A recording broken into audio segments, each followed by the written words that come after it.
देखिए आज हम लोग दोस्तों प्लांक्स क्वांटम थ्योरी पढ़ेंगे। Planck's quantum theory.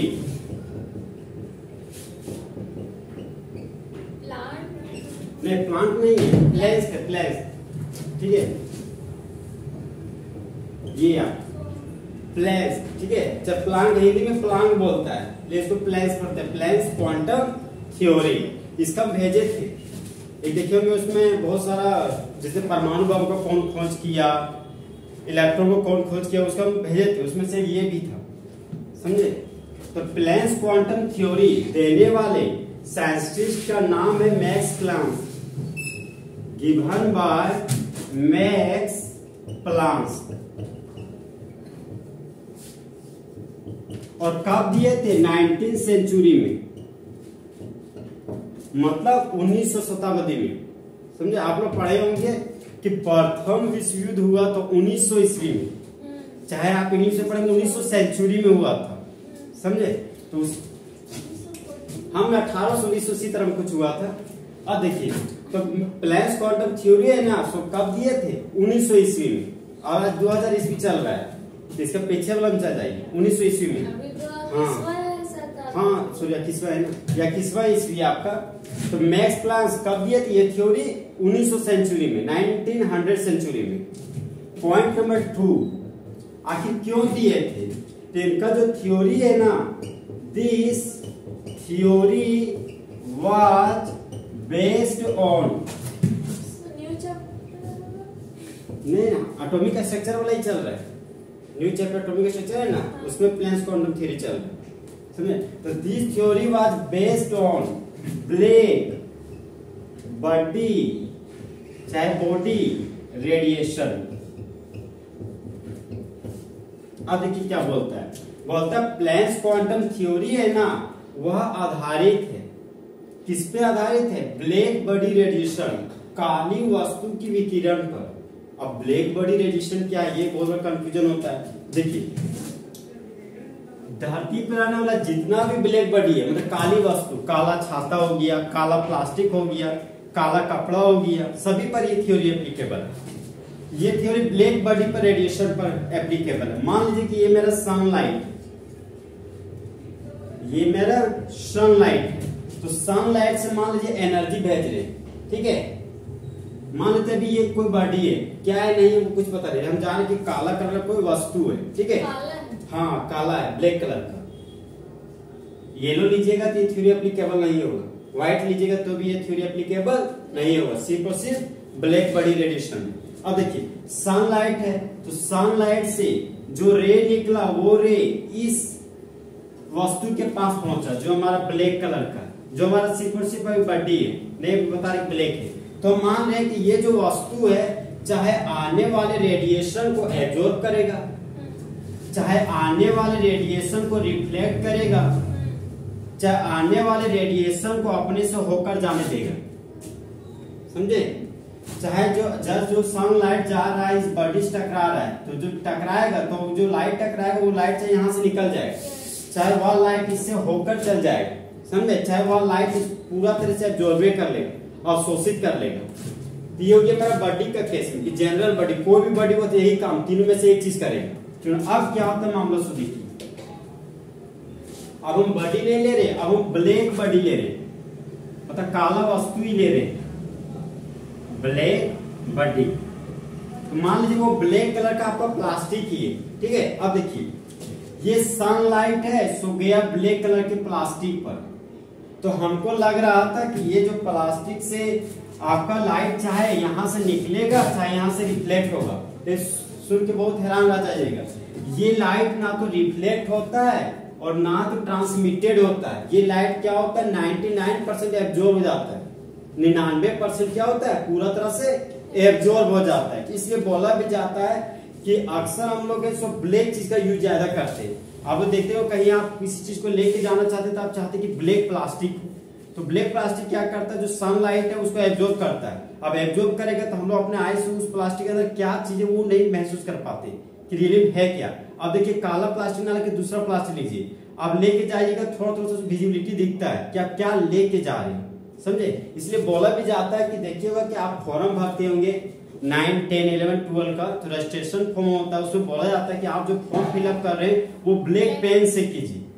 किस पेन से बोला जाता है? ब्लैक पेन से। तो ब्लैक पेन का काम है लाइट को एब्जॉर्ब करना, और लाइट को एब्जॉर्ब करेगा तो वो आप दूर से भी देखिएगा तो आपको क्लियर दिखेगा। आप देखते हो कि आपका घर है और बहुत दूर में रोड है, और रोड आपका काला कलर का इसलिए बनाया जा रहा है क्योंकि वो रोड क्या करता है? लाइट को एब्जॉर्ब करता है।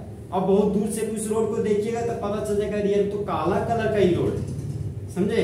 तो काला कलर का रोड, इसका मतलब ये है कि वो लाइट को एब्जॉर्ब कर, इसलिए हम बहुत दूर से भी उस रोड को देख पा रहे हैं, समझे। तो ब्लैक बॉडी का बहुत बड़ा रोल है। अब क्या होता है तो देखिए, ये सनलाइट गया, ये ब्लैक बॉडी से टकराया और यहाँ पर लाइट क्या कर रही है? पूरा तरह से एब्जॉर्ब कर लिया। अब देखिए ये आपका मान लीजिए छत्ता है काला कलर का। अब देखते होंगे कि जब लाइट हम लोग जब धूप का समय होता है तो छाता लेके निकलिएगा। अब छाता के नीचे आइएगा, अब देखिएगा कि छाता के नीचे रहने के बाद भी पूरा पसीना पसीना हो जाते हैं, समझे। उसके पीछे ये वजह है कि ये जो ब्लैक बॉडी है वो आने वाला सनलाइट को तो 100% एब्जॉर्ब कर रहा है, लेकिन एब्जॉर्ब करने के बाद क्या कर रहा है कि थोड़ा सा यहाँ पर एनर्जी भी रिलीज कर रहा है। एनर्जी क्या कर रहा है? रिलीज कर रहा है। जिस तरह आप लोग देखते हैं कि ये लोहा का टुकड़ा है, इसको आग में डाल दी, ठीक है। अब बहुत देर तक आप आग में डालेंगे इसको, अब इसको निकालेंगे तो बहुत ज्यादा गर्म रहेगा, और यहाँ गर्म रहेगा तो इतना ज्यादा गर्म रहता है कि निकालते मात्र दिखता है कि वहां से भाप जैसा कुछ निकलता हुआ दिखाई देता है, समझे। तो उसके पीछे ये है कि ये तो एनर्जी तो एब्जॉर्ब कर लिया, लेकिन जो एनर्जी एब्जॉर्ब, उस एब्जॉर्ब एनर्जी को वो क्या करेगा? रिलीज करेगा। तो ब्लैक बॉडी का काम क्या है कि आने वाले सनलाइट को 100% एब्जॉर्ब करना, और एब्जॉर्ब किया हुआ लाइट को फिर वह रिलीज करता है, अपने से क्या करता है? रिलीज करता है। अब देखिए तो यहाँ जो लाइट को जो ब्लैक बॉडी एब्जॉर्ब किया, वह एब्जॉर्ब लाइट को रिलीज करेगा, वह एब्जॉर्ब लाइट को रिलीज करेगा। तो वह रिलीज कुछ इस तरह से नहीं करता है, इसको बोलते हैं कंटिन्यूअस लाइन, लगातार लाइन। इसको क्या बोलते हैं? लगातार लाइन। ये आपका कंटिन्यूअस लाइन, इसको बोलते हैं लगातार लाइन। रियली में इस तरह कभी भी अपने से एनर्जी को रिलीज नहीं करता। पंखा चालू कर लीजिए, समझे। तो सर इस तरह नहीं रिलीज करता एनर्जी, तो आपकी किस तरह करता है? ये जो आपका जो एनर्जी रिलीज करता है वो पैकेट के फॉर्म में करता है। यहां से जो आपका एनर्जी रिलीज होता है वो पैकेट के फॉर्म में, कुछ इस तरह से। फिर यहाँ थोड़ा सा गैप रहेगा, फिर थोड़ा सा एनर्जी रिलीज हुआ, फिर हल्का सा गैप रहा, फिर हल्का एनर्जी रिलीज हुआ, फिर थोड़ा सा यहाँ पे एनर्जी रिलीज हुआ, थोड़ा गैप आया, एनर्जी रिलीज हुआ। तो ये क्या रहा? पैकेट के फॉर्म में एनर्जी रिलीज हो रहा है। तो इसको बोलेंगे ये हमारा एक क्वांटम है। तो क्या बोलेंगे? ये हमारा क्वांटम है। जो पैकेट ऑफ एनर्जी बोल रहे हैं ना, यहाँ पर 3 पैकेट ऑफ एनर्जी निकला, यहाँ 3 नीचे है तो 6 पैकेट ऑफ एनर्जी हो गया। तो इसको जो एनर्जी आपका जो रिलीज हो रहा है, इसी रिलीज एनर्जी को बोला जाता है पैकेट ऑफ एनर्जी। तो क्या बोलते हैं? Packet of energy. और पैकेट ऑफ एनर्जी को केमिस्ट्री क्या बोलता है? क्वांटम। क्या बोलता है? क्वांटम। ये बात समझ में आया पूरा? जो सनलाइट है वो आ रहा है ब्लैक बॉडी के पास, तो ब्लैक बॉडी क्या कर रहा है? ना तो लाइट को हमको लग रहा था कि अगर ये जनरल बॉडी होता तो चाहे लाइट को 100% एब्जॉर्ब करता, चाहे 100% जाने दे देता लाइट, जो 100% रिफ्लेक्ट कर देता, लेकिन होता ये है कि आने वाले सनलाइट को पहले ये पूरा तरह से एब्जॉर्ब कर लेता है, समझे। उसके बाद जब ये पूरा गर्म हो जाता है तब यहाँ से एनर्जी निकलता है, लेकिन वह एनर्जी लगातार नहीं, डिसकंटिन्यूअस के फॉर्म में निकलता है, मतलब तोड़ तोड़ के निकलता है। देखते ना अभी का समय आप मॉल में जाइएगा तो आपको 1 केजी का पैकेट मिलेगा। आप देखते हो कि 1 केजी का पैकेट का दाल मिल रहा है, आपको 1 केजी ऑयल का मस्टर्ड ऑयल मिल रहा है, समझे। अरे सरसों का तेल मिल रहा है आपको। तो आप देखते हो कि सब पैकेट में मिल रहा है, तो सब पैकेट में मिल रहा है, तो यहाँ से जो एनर्जी निकलेगा वह पैकेट ऑफ एनर्जी होगा। और पैकेट ऑफ एनर्जी को ही क्या बोलते हैं हम लोग? क्वांटम। क्या बोलते हैं? क्वांटम।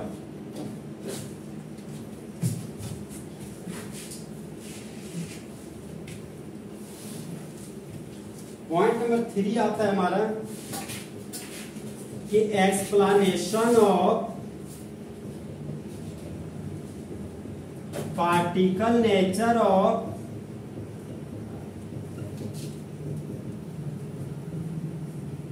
Electromagnetic radiation.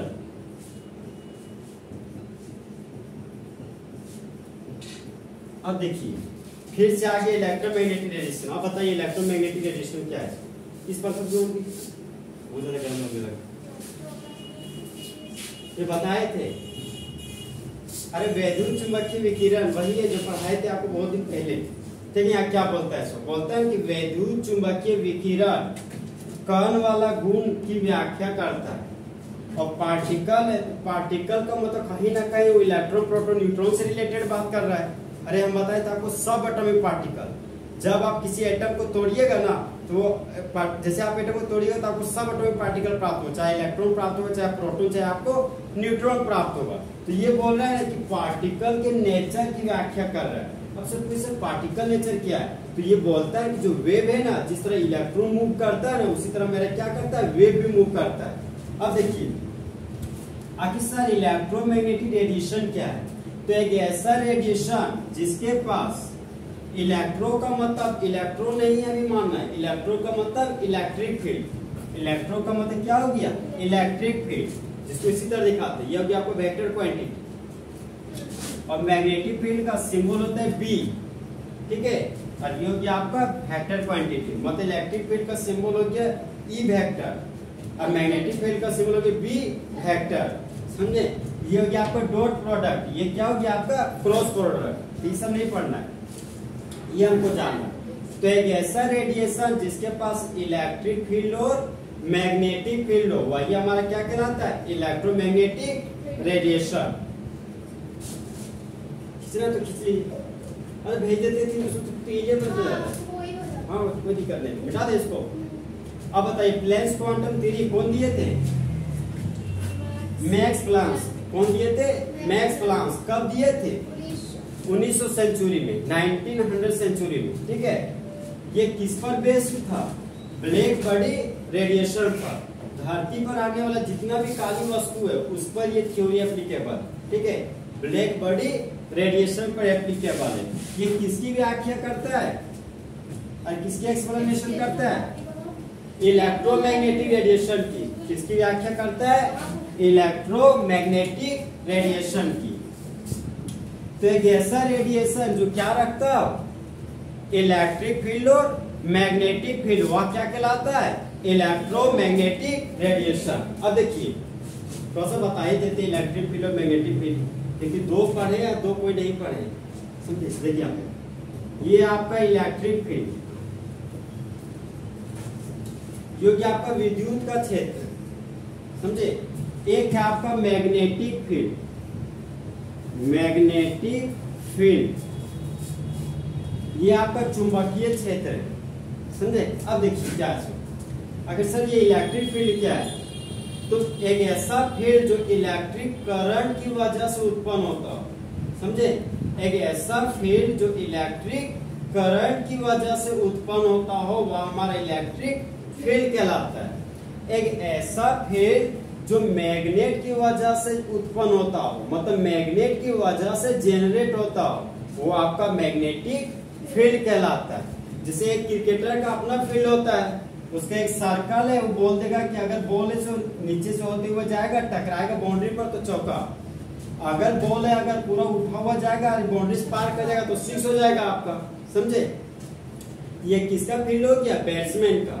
अब बॉलर क्या बोलता है कि अगर यहाँ पर बॉल मेरा गया और 3 ठो स्टंप रहेगा उसमें टकरा गया तो वो आउट हो गया, तो वो गया बॉलर का फील्ड, समझे। वो क्या हो गया, बॉलर का फील्ड। तो उसी तरह हमारे एक है आपका इलेक्ट्रिक फील्ड। अब देखिए इलेक्ट्रिक फील्ड क्या है, तो इलेक्ट्रिक फील्ड कहां से आ रहा है आपका, इलेक्ट्रिक करंट से। तो आप लोग देखते हैं कि ये वायर है आपका घर का, ठीक है। और इस वायर में क्या हो रहा है कि हम बोल रहे हैं कि इलेक्ट्रिक करंट है ना सो फ्लो कर रहा है। इलेक्ट्रिक करंट क्या कर रहा है, फ्लो। तो हम लोग बचपन से पढ़े एक कंडक्टर, एक इंसुलेटर, एक सुचालक, एक कुचालक, समझे।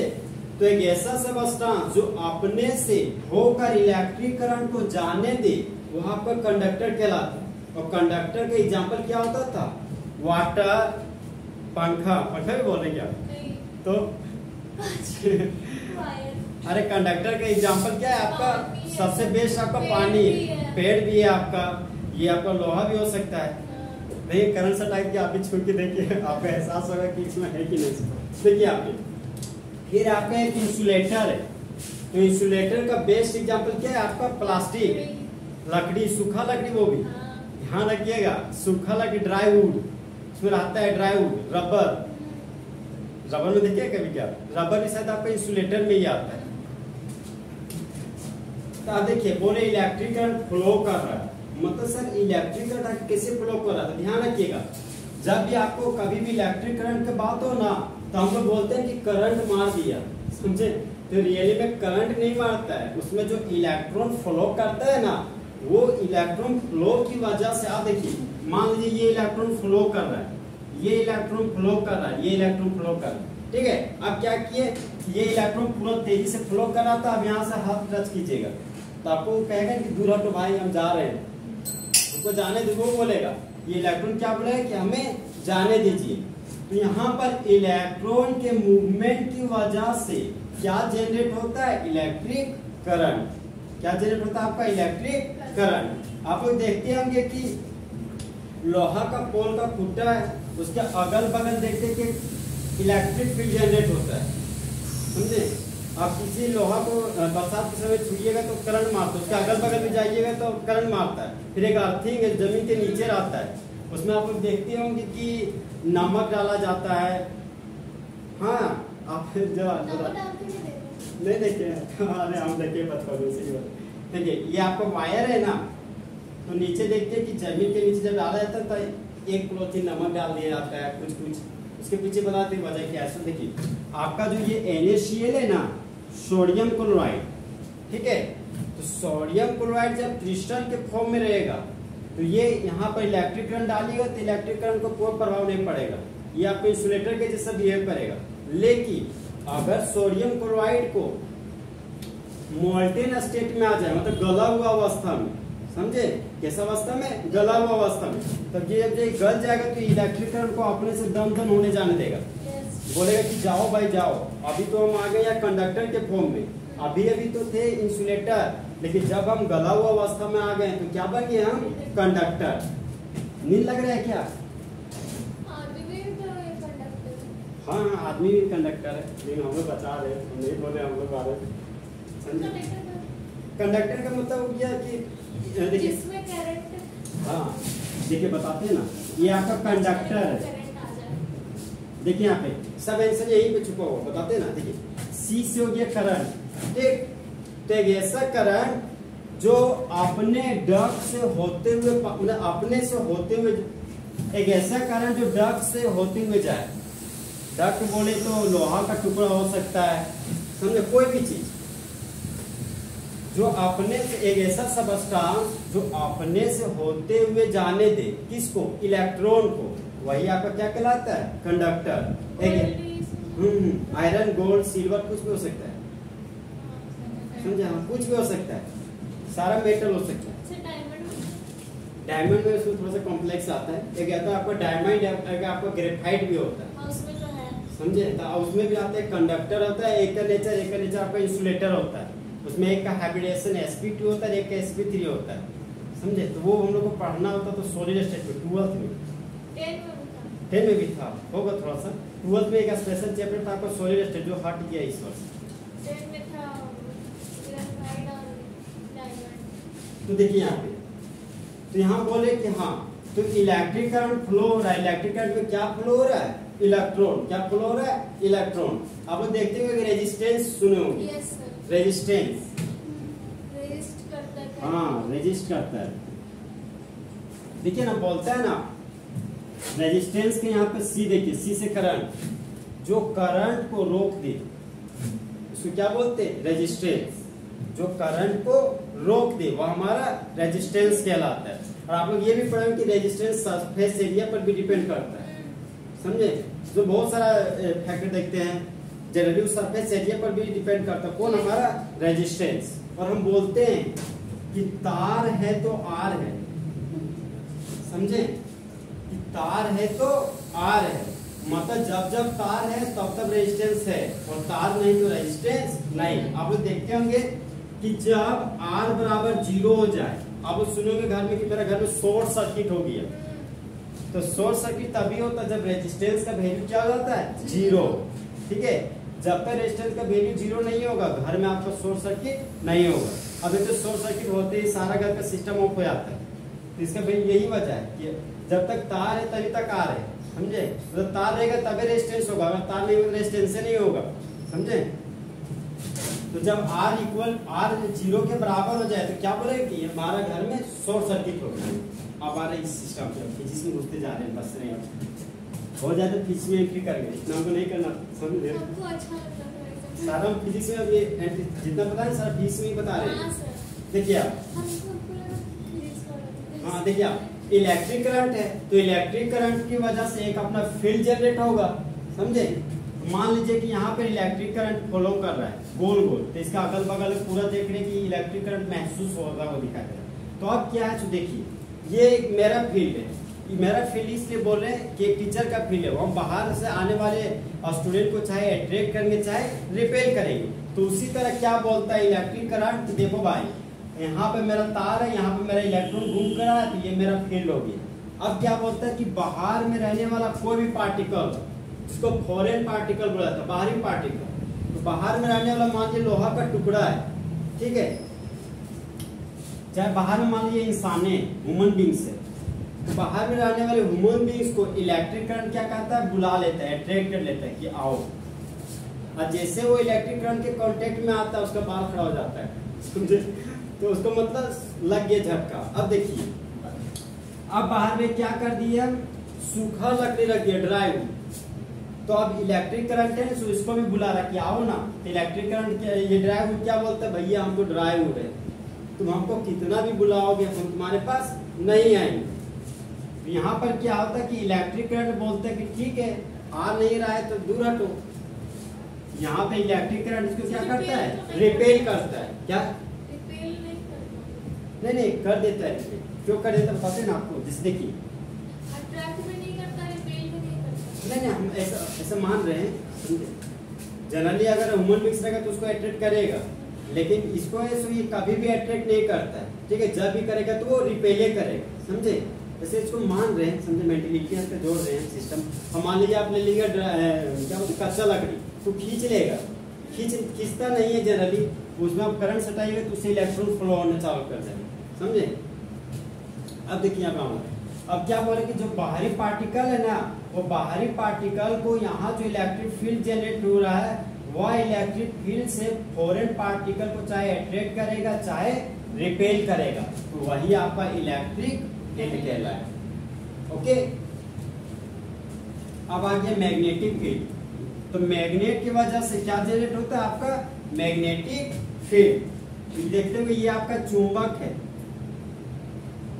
और चुंबक में एक आपका नॉर्थ पोल है, एक आपका साउथ पोल है। आप इस तरह का फिगर देखे होंगे 10th क्लास में। yes, ऐसे रहता है और ये ऐसे बहुत सारा घुमा हुआ है।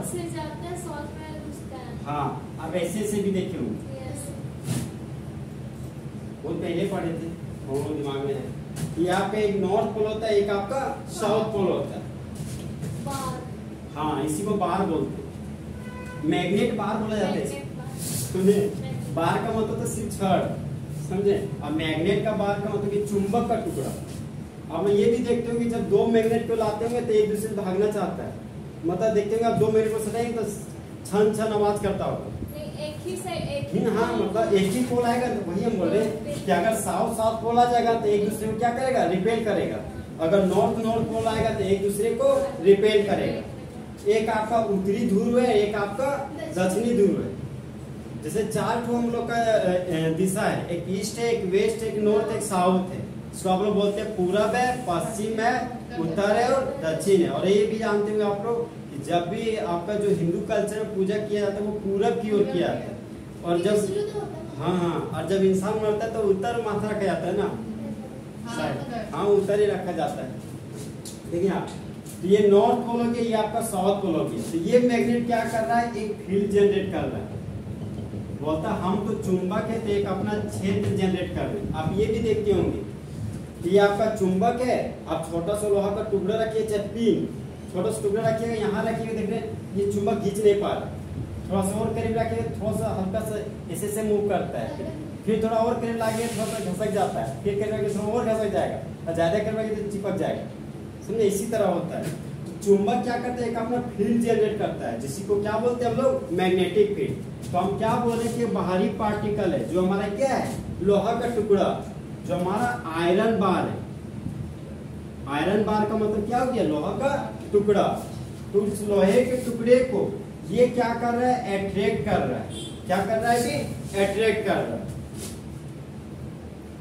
अब मान लीजिए हम ही लोग खड़ा जाएंगे तो मैग्नेट हम लोग को थोड़ी अट्रैक्ट करेगा, मैग्नेट हम लोग को अट्रैक्ट नहीं करेगा। मान लीजिए प्लास्टिक का डिब्बा रख दीजिएगा तो इसको क्या करेगा, अट्रैक्ट नहीं करेगा, बल्कि क्या करेगा, रिपेल करेगा, समझे, बोलेगा कि तुम मेरे पास आओ नहीं, तुम जहाँ है वहीं रहो, इसलिए हम बोले रिपेल कर। हाँ, सिर्फ आयरन को अट्रैक्ट कर रहा है। अब ऐसे मान रहे हैं, मान लीजिए अब कुर्सी है, तो कुर्सी है तो हम जाने की इंसुलेटर, इतना मेटल सिर्फ आयरन को अट्रैक्ट करता है? नहीं सभी को, जैसे देखिए उसमें हमको, हाँ हम जान रहे हैं, एक उसमें होता है आपका डायपोल मूवमेंट, डायपोल मूवमेंट पढ़े हैं, अरे वो फिजिक्स से समझे, अब फिजिक्स से मत घुसाई जाए, गड़बड़ हो जाएगा, फिजिक्स से बताते रह जाएंगे आज हम समझ रहे हैं आपका बात। उसमें बहुत सारा कुछ ऐसा भी आता है कि अट्रैक्ट नहीं करता, तो उसके पीछे आता है नेट डायपोल मूवमेंट, जिसको आप म्यू पढ़ते हैं, म्यू कल म्यू पढ़े थे, सब माइक्रो था, ये म्यू है, एक फिजिक्स में पढ़ना आता है, डायपोल मूवमेंट इसको पढ़ते हैं, ठीक है। तो जब आप फिजिक्स पढ़िएगा 12th में, तब हमको पूछेगा, आपको क्लियर बता देंगे। फिलहाल ये आप समझिए कि मैग्नेट है तो अपना फील्ड जनरेट कर रहा है, तो मान लीजिए बाहरी पार्टिकल कुछ भी हो सकता है, तो वो बाहरी पार्टिकल को चाहे अपनी ओर अट्रैक्ट करेगा, चाहे अपने से रिपेल करेगा, तो वही आपका क्या कहलाएगा, मैग्नेटिक फील्ड। अब देखिए बोलता है ना कि इलेक्ट्रोमैग्नेटिक रेडिएशन है ना, तो एक दूसरे का परपेंडिकुलर होता है।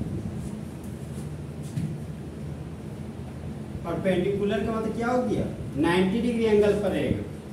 जैसे देखिए ये मेरा हाथ है, ये एक्स एक्सिस जो कि वाई एक्सिस, यहाँ पर जो एंगल बन रहा है वो 90 डिग्री बन रहा है, समझे। एक है जेड एक्सिस, अब तीसरा हाथ नहीं है, तुम्हारे तीसरा हाथ ऐसे आपका ये यहाँ पर क्या हो गया, जेड एक्सिस, तो ये आपका एक्स एक्सिस वाई एक्सिस, और ये आपका क्या हो गया, जेड एक्सिस। अगर कलम से देखिएगा तो ये आपका जेड एक्सिस होगा, समझे।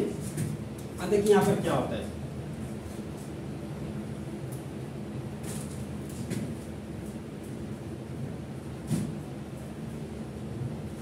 मान लीजिए कि ये मेरा इलेक्ट्रिक फील्ड है और ये मेरा क्या है, मैग्नेटिक फील्ड, और ये मेरा मीन पाथ, मुख्य रास्ता जिधर हमको वेव को भेजना है, जिसको हमको इलेक्ट्रोमैग्नेटिक रेडिएशन को भेजना है। देखिए एक चीज कंफ्यूज कीजिएगा, रेडिएशन वेव लगभग मिलता जुलता हुआ टर्म, ठीक है, लगभग क्या है, मिलता जुलता हुआ टर्म है। तो अब देखिए मामला क्या होता है, यहाँ पर क्या हो रहा है कि पानी का मान लीजिए कल पढ़ाए थे, ठीक है, पानी में पत्थर मारिएगा तो कुछ वेव जैसा बनते हुए दिखाई देता है, ठीक है, कुछ वेव जैसे मान लीजिए यहाँ से चालू हुआ, अब देखिए बनना चालू हुआ, ऊपर जा रहा है, नीचे जा रहा है, ऊपर जा रहा है, नीचे जा रहा है। इसी को देखिए, जो उठा हुआ पार्ट था उसको क्या बोलते थे, क्रेस्ट, क्या बोलते हैं, क्रेस्ट, और ये जो घुमा हुआ पार्ट है उसको क्या बोलते थे, ट्रफ, क्या बोलते थे, ट्रफ। और दो लगातार क्रेस्ट के बीच के डिस्टेंस को ही क्या बोलते थे, वेवलेंथ, क्या बोलते थे, वेवलेंथ, फ्रीक्वेंसी अलग है, क्या बोलते थे, वेवलेंथ, और हाँ लैम्बडा वही था।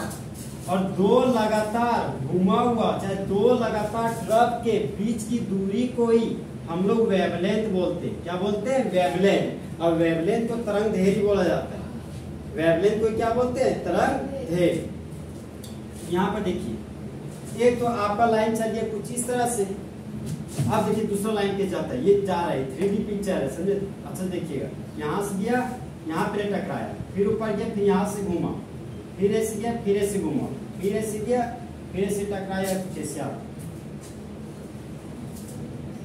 समझे, देखिए क्या होता है। ये आपका इलेक्ट्रिक फील्ड है, इलेक्ट्रिक फील्ड ऊपर जा रहा है तो मैग्नेटिक फील्ड आपका आगे जाएगा, समझे। तो जितना इलेक्ट्रिक फील्ड डिस्टेंस में उतना आपका मैग्नेटिक फील्ड जाना चाहिए, ठीक है। मान लीजिए 1 सेकंड के स्पीड से ऊपर जा रहा है मैग्नेटिक फील्ड। तो इलेक्ट्रिक फील्ड भी आपको 1 सेकेंड से ही आपको आगे जाना चाहिए, ठीक है। तो यहाँ पर क्या बोलिए कि इलेक्ट्रिक फील्ड और मैग्नेटिक फील्ड एक दूसरे के क्या होते हैं, परपेंडिकुलर। क्या होते हैं, परपेंडिकुलर।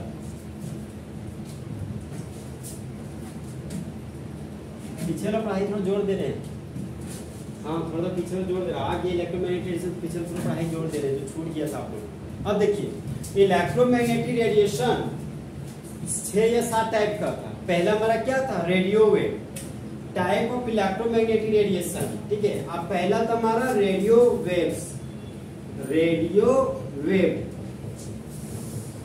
दूसरा था हमारा माइक्रोवेव, दूसरा मेरा क्या था, माइक्रोवेव। तीसरा था हमारा इंफ्रारेड रे, इंफ्रारेड रे। ये हमारा इलेक्ट्रोमैग्नेटिक रेडिएशन का टाइप है। हो जा रहे हैं, हाँ बताइए। तो पहला रेडियो वेव था, दूसरा माइक्रोवेव, तीसरा क्या था, इंफ्रारेड रे। फिर विजिबल रे, क्या था, विजिबल रे। फिर था आपका अल्ट्रावायलेट लाइट, क्या था आपका, अल्ट्रावायलेट लाइट, चाहे इसको अल्ट्रावायलेट रे भी बोल सकते हैं।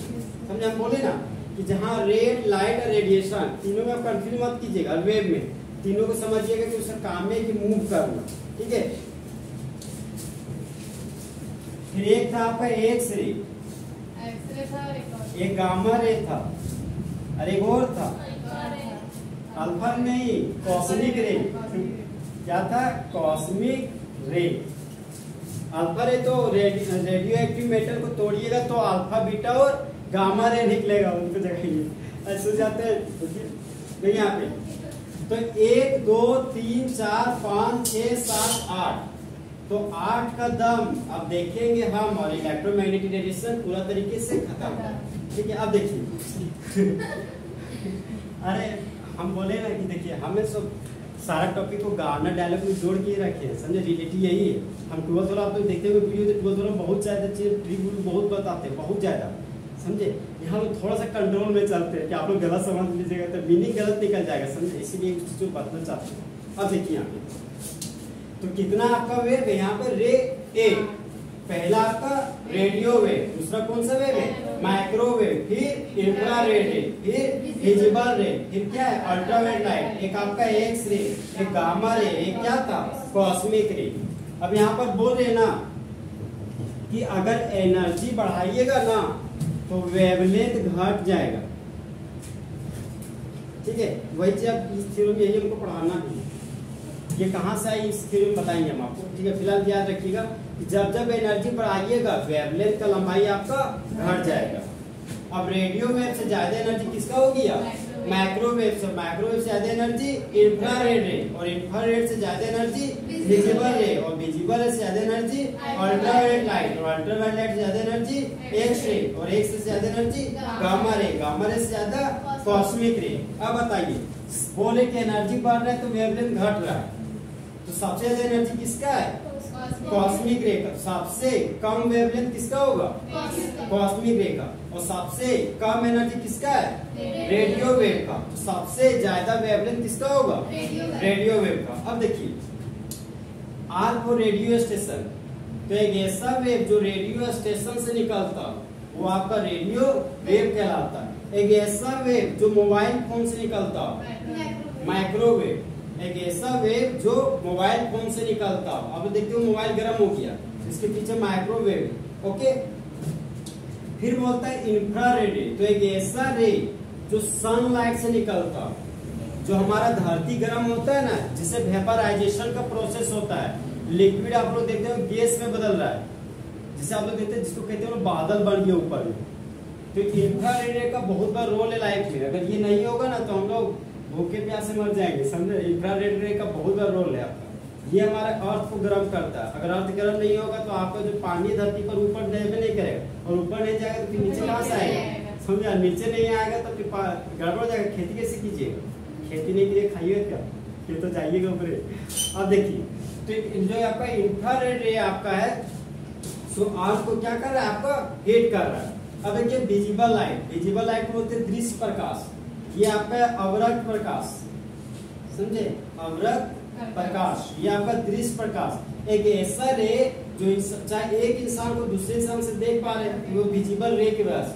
अब हम लोग विजिबल रे में है अभी हम, ठीक है।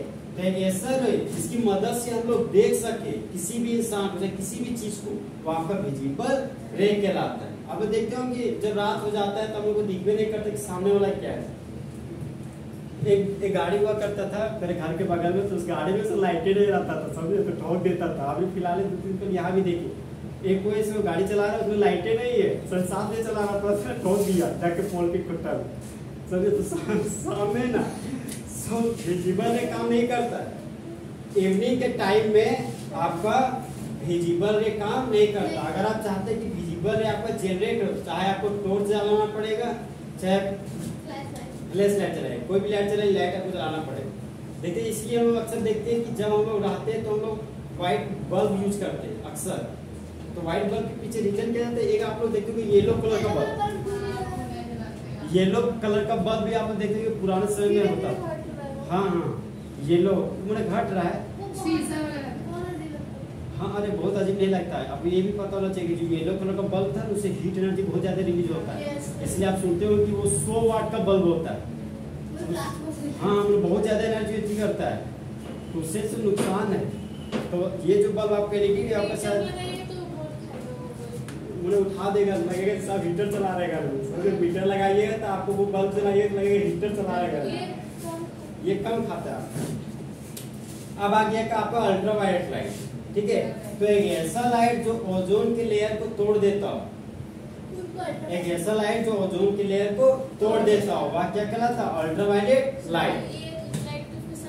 हाँ, सनी लाइट से निकलता है, जो भी रे निकल रहा है ना वो सन से ही निकल रहा है, समझे। देखिए यहाँ पे एक अल्ट्रावायलेट लाइट बोल रहे हैं, तो यहाँ पर देखते हो ये सन है, सन से आपका इलेक्ट्रोमैग्नेटिक रेडिएशन निकला।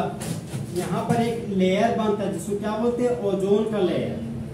ओजोन का लेयर जिसका फॉर्मूला होता है मेरा O3, ठीक है। हम लोग जानते हैं कि आजकल से जो अल्ट्रावायलेट लाइट है वो क्या करता है, सनलाइट से जो अल्ट्रावायलेट लाइट रहता है उस अल्ट्रावायलेट लाइट को ओजोन लेयर रोक देता है। बोलता है कि आप जमीन पर मत जाइए, जाइएगा तो कैंसर कर दीजिए, समझे। जितना भी फोड़ा फुंसी हो रहा है, कैंसर और डिजीज बढ़ रहा है, हाँ स्किन डिजीज बढ़ रहा है, वो कहीं ना कहीं अल्ट्रावायलेट लाइट की वजह से अल्ट्रावायलेट लाइट पहुंच रहा है, समझे। आपको पता होना चाहिए कि अल्ट्रावायलेट लाइट आपका पहुंच रहा है, ये नहीं थोड़ा मोड़ा पहुंच रहा है। हाँ, अब देखिए नीचे में क्या हो रहा है, ऊपर से तो भगवान अल्ट्रावायलेट लाइट दे रहा है सन के माध्यम से, और नीचे वो लोग एसी और रेफ्रिजरेटर यूज कर रहे हैं।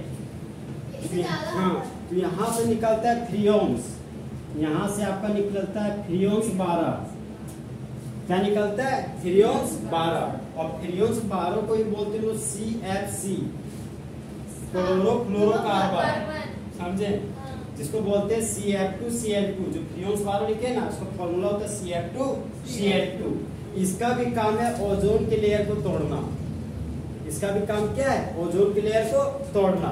अब देखिए यहाँ से ऊपर से तो अल्ट्रावायलेट लाइट आ रहा है, ये तो तोड़ ही रहा है। नीचे से जो एसी से यहाँ से देखेंगे आप लोग कि एसी में रूम में आप आइएगा, आपके रूम का माहौल गर्म है, कुछ समय बाद महसूस ठंडा है, तो एसी में क्या होता है कि पानी का फुहारा छोड़ता है, इसीलिए धीरे धीरे देखिएगा कि माहौल वहाँ का गर्म से ठंडा होता है, अचानक नहीं होता है। आप लोग ये भी सुने होंगे कि आप एसी में है तो अचानक धूप के समय बाहर नहीं निकले, वरना बेहोश हो जाइए, समझो। उसके पीछे वजह की बॉडी है जो आपका इस माहौल में ढल गया है। आप बाहर जाना चाह रहे हैं तो कुछ देर तक एसी बंद कीजिए और कुछ देर तक ठहरिए। आप गाड़ी में भी देखते होंगे कि एसी चालू रहता है, जब नजदीकी घर में पहुंचे तो 10 मिनट पहले एसी बंद भी कर दिया जाता है गाड़ी में। उसी तरह का मामला यहाँ से फ्रियोन्स 12 CFC निकला, क्लोरोफ्लोरोकार्बन। अब क्लोरोफ्लोरोकार्बन बोलता है कि ओजोन लेयर हम तुमको तोड़ने आ रहे हैं, तो बोलता है यार कि तुम भी तोड़ोगे और ऊपरों से तोड़ रहा है, तो बोलता है कि देखो हम तो तोड़ेंगे, लेकिन है कि हम तुमको कुछ गड़बड़ नहीं करें, हम सिर्फ ओजोन लेयर तोड़ेंगे। अब देखिए यहाँ पर ओजोन लेयर तोड़ा, ऊपर वाला भी जो अल्ट्रावायलेट लाइट है उसका काम है कि ओजोन लेयर को हटाना। ये भी आप ही बताइए, मान लीजिए कोई भी आप किसी भी चीज पर पत्थर मारिएगा ना, मान लीजिए आपको दीवार ही है, ठीक है, पतला लेयर का दीवार है, अब रोज क्या करें पत्थर मार रहे हैं, तो धीरे धीरे वो दीवार अब 1 साल 2 साल 3 साल पत्थर मारे लगातार, तो दीवार धीरे धीरे कमजोर होता जाएगा। उसी तरह का हालत यहाँ है, अल्ट्रावायलेट लाइट आया, ओजोन लेयर वाला ना जाने देंगे, फिर से अल्ट्रावायलेट लाइट यही टकरा गया, तो कहीं ना कहीं ये लेयर तो हल्का कमजोर हो गया। अब इसी तरह बार बार ये अटैक करते रहेगा तो ये लेयर तो टूटेगा। ये लेयर टूटते जा रहा है आपका, इधर से एसी से भी टूट रहा है, इधर से, तो ये धीरे धीरे अल्ट्रावायलेट लाइट जमीन पर पहुंच रहा है, समझे? यही आपको अल्ट्रावायलेट जमीन पर क्या हो रहा है, पहुंच रहा है। रीजन कौन सा है, फ्लोरोफ्लोरोकार्बन, जिसको CFC आप लोग बोलते हैं। तो यहाँ पर एक चीज, हाँ वही क्लोरोफ्लोरो गैस, क्लोरोफ्लोरोकार्बन आप लोग पढ़ेंगे बुक के सबसे लास्ट पॉइंट में पढ़ेंगे, CFC। समझे, बहुत पहले पढ़े, लेकिन दिमाग में फिर बात है कि कहाँ कौन पेज में था, सबसे लास्ट में होगा ये पॉइंट जब पढ़ेंगे आप। अब आ रहे हैं केमिस्ट्री में, आ रहे हैं बायोलॉजी पढ़े थे।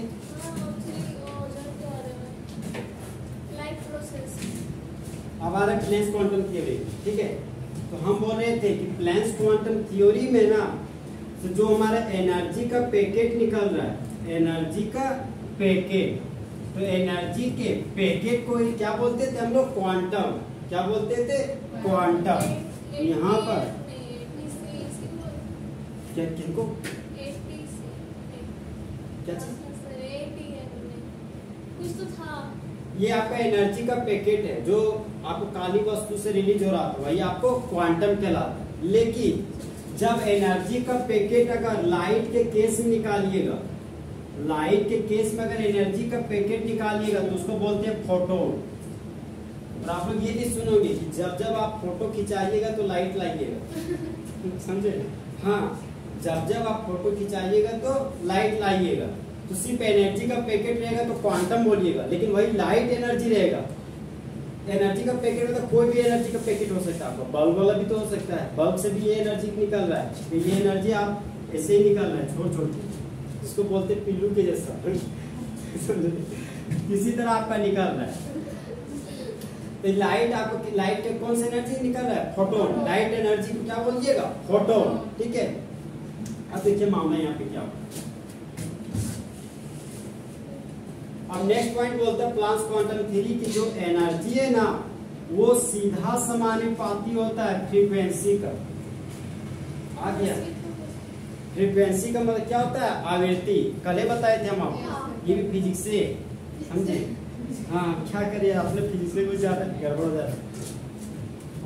तो एनर्जी डायरेक्टली प्रोपोर्शनल किसका है, फ्रीक्वेंसी का। और फ्रीक्वेंसी का क्या बोलते हैं, आवृत्ति। और फ्रीक्वेंसी का यूनिट क्या होता है, हर्ट्ज। फ्रीक्वेंसी का यूनिट क्या होता है आपका, हर्ट्ज।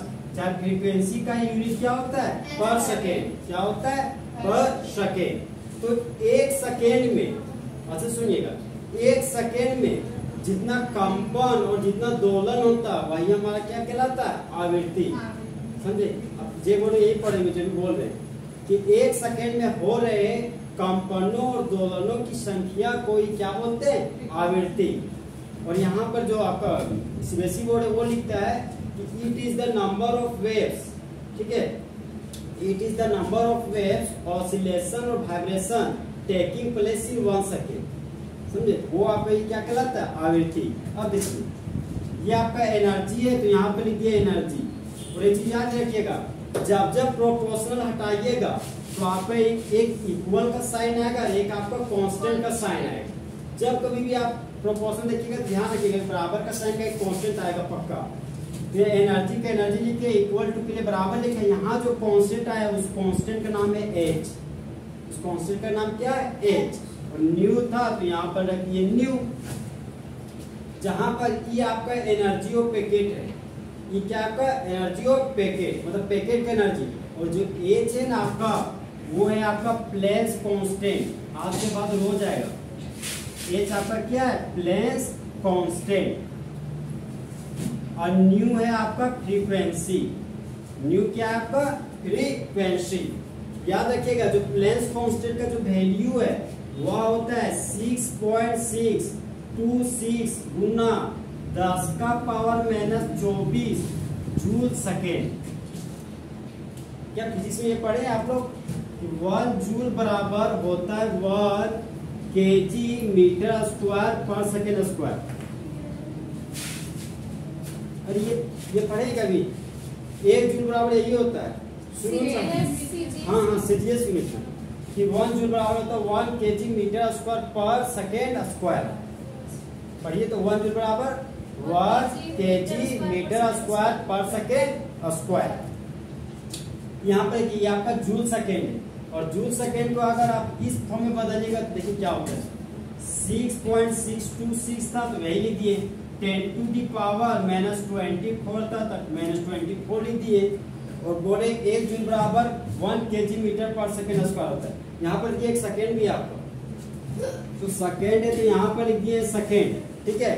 और सेकेंड पे कुछ नहीं है तो 1 है आपका। अब देखिए ये -2 है, ये 1 है, तो 1 सेकेंड 1 पर सेकेंड को हटा देगा, यहाँ पर सी पर सिर्फ क्या बच जाएगा आपका पर सेकेंड, क्या बच जाएगा पर सेकेंड।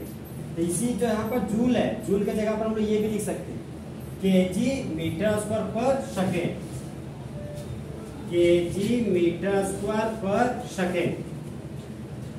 अब देखिए तो प्लेस कांस्टेंट का वैल्यू कितना हो गया 6.626 into 10 to the power -24 joule second. और एच का एक और वैल्यू होता है 6.626 into 10 to the power -24 kg metre square पर सेकेंड।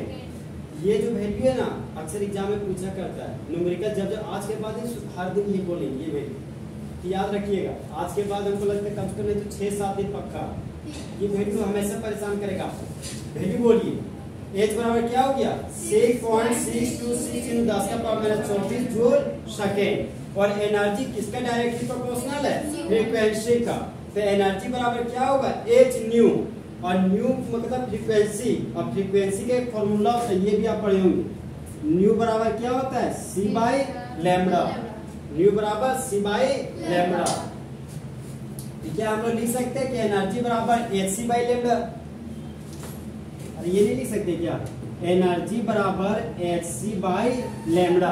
तब यही चीज हम बोले थे इलेक्ट्रोमैग्नेटिक रेडिएशन में, हम बोले थे ना कि जब एनर्जी बढ़ाइएगा ना तो वेवलेंथ घट जाएगा, इसी फॉर्मूला से हम बोले थे, समझे कि जब जब आप एनर्जी बढ़ाइएगा तो आपका वेवलेंथ घट जाएगा।